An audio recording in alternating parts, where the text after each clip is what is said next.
News, आवाज महाराष्ट्राचा। कामगार नेते माननीय यशवंत भोसले यांच्या विनंतीनुसार आज पुणे गृहनिर्माण आणि क्षेत्र विकास महामंडळ पुणे म्हाडा अध्यक्ष माननीय शिवाजीराव आढळराव पाटील यांनी संत तुकाराम नगर पिंपरी येथे म्हाडांच्या घरांची पाहणी केली। म्हाडा वसाहतीत राहणाऱ्या नागरिकांच्या समस्या सोडवण्याकरिता सर्वतोपरी प्रयत्न करणार असल्याचं आश्वासन नागरिकांना दिलं। याप्रसंगी कामगार नेते माननीय यशवंतभाऊ भोसले यांच्या हस्ते माननीय शिवाजीराव आढळराव पाटील यांचा म्हाडाचे अध्यक्षपदी निवड झाल्याबद्दल नागरिकांच्या वतीनं सन्मान करण्यात आला। या प्रसंगी मंचावर उपस्थित माजी राज्यसभा खासदार माजी अमर साबळे साहेब, म्हाडाचे मुख्य कार्यकारी अधिकारी अशोक पाटील, प्रकल्प अधिकारी मोर्डे, प्राधिकरणाचे माजी अध्यक्ष माजी सदाशिव खाडे, माजी नगरसेवक बबनराव गाडवे, माजी नगरसेविका सौ सुजाता पालांडे, प्राध्यापक दत्तात्रय भालेराव, शिवाजी राजगुरू, रोहित जगताप, अमर जगताप, किरण सुवर्ण, मनोहर कानडे, शहाजी मासुळकर याचप्रमाणे म्हाडाच्या अधिकारी वर्गांसह संत तुकाराम नगरमधील हजारो नागरिक उपस्थित होते। काय सांगाल भाऊ, संत तुकाराम नगरमध्ये म्हाडाचे घर हे एकूण 25 ते 30 वर्षापूर्वी या ठिकाणी बांधलेले आहेत आणि याच्या पुनर्बांधणीसाठी आपण आज तुकाराम नगर ह्या ठिकाणी आज बैठक घेतली होती आणि या निमित्ताने म्हाडाचे अध्यक्ष श्री शिवाजीराव आढळराव पाटील उपस्थित होते। काय सांगता? संत तुकाराम नगर हा सर्व परिसर जो आहे हा 1984-85 साली या ठिकाणी सर्व रहिवासी राहिला आले। जवळपास 40 वर्षाचा काळ प्रदीर्घ लोटलेला आहे आणि LIG म्हणजे low income group, MIG medium income group आणि HIG हायर इन्कम ग्रुप अशा 3 गटामध्ये इथली घरं झाली। त्याचप्रमाणे EWS म्हणजे इकॉनॉमिकली विकर सेक्शनला पण त्यांनी त्या ठिकाणी काही घरं दिली, परंतु ज्यावेळेस ही घरं बांधली तेव्हा ती निकृष्ट दर्जाची घरं होती।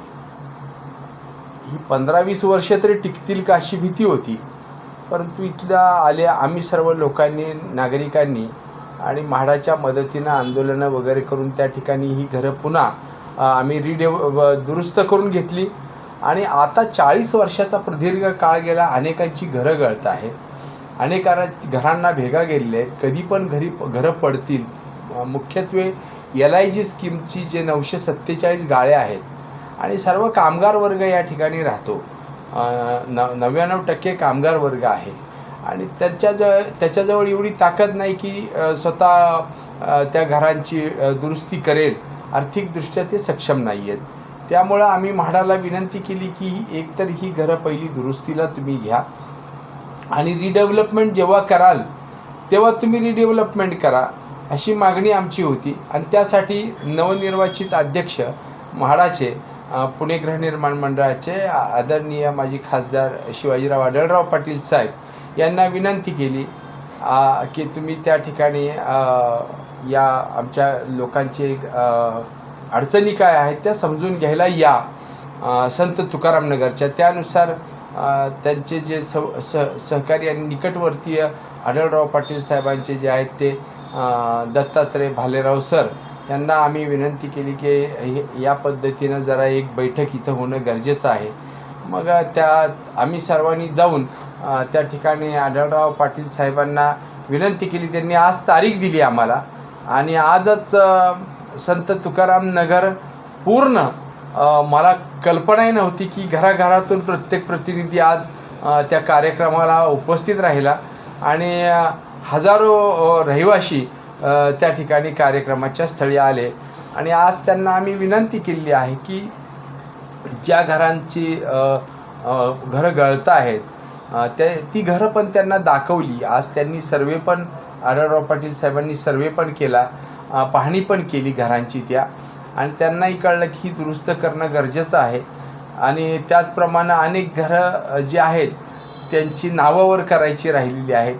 भुई भाड्यांचे काही लोकांचे प्रश्न आहेत, घराच्या किमतीपेक्षा भुईची भाड्याची किमती आता जास्त लागलेल्या आहेत। त्यामुळे ह्या सगळ्याच विषयांवरती आता सविस्तर चर्चा आपण करू आणि त्यांनी एक सकारात्मक आज आम्हाला सर्व संत तुकाराम नगर वल्लभनगर या येथील रहिवाशांना आश्वासित केलं आणि त्यांनी सांगितलं की निश्चित लवकरच ह्या सगळे प्रश्न जे आहेत हे आपण मार्गी लावू. स्वतः आढळराव पाटील साहेबांनी त्या ठिकाणी सर्व तुकाराम नगरवासियांना आश्वस्त केलं. यावेळेस माजी खासदार अमर साबळे साहेब हे सुद्धा उपस्थित होते. त्यांनीसुद्धा तुकाराम नगरच्या नागरिकांचा प्रश्न जो आहे हा खूप महत्त्वाचा आहे, तो आपण सोडवावा अशी विनंती त्यांच्या भाषणात केली. आता जशी तुकाराम नगरला मीटिंग लावली तशी आपण पुढच्या 1-2 आठवड्यामध्ये म्हाडा मोरवाडीला मीटिंग लावणार आहोत. तिथल्या लोकांचे जे काही प्रश्न आहेत ते सोडवण्याचा प्रयत्न करतो आहोत. पहिल्यांदा असं घडतं की 40 वर्षानंतर जेव्हा म्हाडाचे अध्यक्ष प्रत्यक्ष स्थानी त्या ठिकाणाला भेट देत आहेत आणि प्रत्यक्षरित्या पाहणी करतायत. आज पहा तुकाराम नगरातले एकदम छोट्या छोट्या घरांमध्ये जाऊन त्या परिसरात जाऊन त्यांनी पाहणी केली. लोक आजारी पडतात. सध्या जो विषय आहे तो रिडेव्हलपमेंटचा असेल किंवा इथल्या अडचणी आहेत ते सोडवण्याचा प्रयत्न आहे. आणि लवकरच मग आता म्हाडा मोरवाडी किंवा पिंपरी गावात जर समजा काही प्रश्न असतील ते देखील आम्ही त्या ठिकाणी साहेबांपुढे मांडणार आहोत. आणि आढळराव दादांना त्याच्यामध्ये काम करण्यामध्ये खूप इंटरेस्ट आहे. 3 वेळा माझी खासदार म्हणून त्यांनी काम केले. इतका मोठा दांडगा अनुभव त्यांच्याकडे असल्यामुळं साहजिकच लगेच कामावर त्यांनी ॲक्शन घेतली आणि लगेच काम त्या ठिकाणी सुरू केले. आज जेव्हा आम्ही या ठिकाणी पाहत होतो लोकांमध्ये उत्साह होता की पहिल्यांदा अध्यक्ष प्रत्यक्षरित्या या ठिकाणी पाहण्यासाठी आले. म्हणजे मुख्यमंत्री उपमुख्यमंत्र्यांनी आदरणीय शिवाजीदादा आढळराव पाटलांवरती जी म्हाडाची जबाबदारी दिली ती योग्य आणि सार्थ व्यक्तीकडे दिली असं मला वाटते. एकंदरीत पाहिलं त्यानंतर तुकाराम नगर असं महाराष्ट्रातील कामगार योद्धा म्हणून आपल्याकडे यशवंत भाऊ आहे आणि यशवंत भाऊंच्या संघटनेसाठी आणि आपल्या देखील मदतीने देखील आपण अध्यक्षाला इथपर्यंत आणू शकलो. याच्यावरती काय वाटतं? हे पहा, जेव्हा जेव्हा हा सामाजिक प्रश्न आहे, आता भाऊंच्याबद्दल तर तुम्हाला माहितीच आहे, भाऊ नेहमी सामाजिक चळवळीमध्ये आहेत. कामगारांसाठी लढे देण्याचा प्रयत्न त्या ठिकाणी आम्ही सामाजिक काम करतो त्या ठिकाणी म्हाडा अजिमरा मोरवाडी परिसरामध्ये. साहजिकच तिथल्या जनतेचे प्रश्न सोडवण्यासाठी जर आपल्या हक्काची माणसं त्या ठिकाणी त्या पोझिशनवर बसलेली आहेत तर त्यांना सर्वसामान्य लोकांपर्यंत नेणं आणि त्यांचे प्रश्न सोडवणं हे आमचं आद्य कर्तव्य आहे. ते सोडवण्याचा प्रयत्न आम्ही या ठिकाणी करतोय. आतापर्यंत महाराष्ट्राचे जे काही नागरिक आहेत ते आतापर्यंत तुमच्यापर्यंत पोहोचले आहेत का आणि काही समस्या घेऊन ते तुमच्यापर्यंत पोहोचले आहेत का आणि त्या कुठल्या समस्या आहेत अशा त्या नागरिकांनी तुमच्याकडे व्यक्त केलेल्या आहेत? आता पर्टिक्युलर माझा संबंध जास्तीत जास्त म्हाडा मोरवाडीशी येतो, त्या भागामध्ये येतो. म्हाडा मोरवाडी अजिमरा तो जो आहे तिथले देखील काही रिडेव्हलपमेंटचे विषय आता सुरू झालेले आहेत. काही ज्या बिल्डिंग आहेत त्यांना रिडेव्हलपमेंटची परमिशन ऑलरेडी मिळालेली आहे.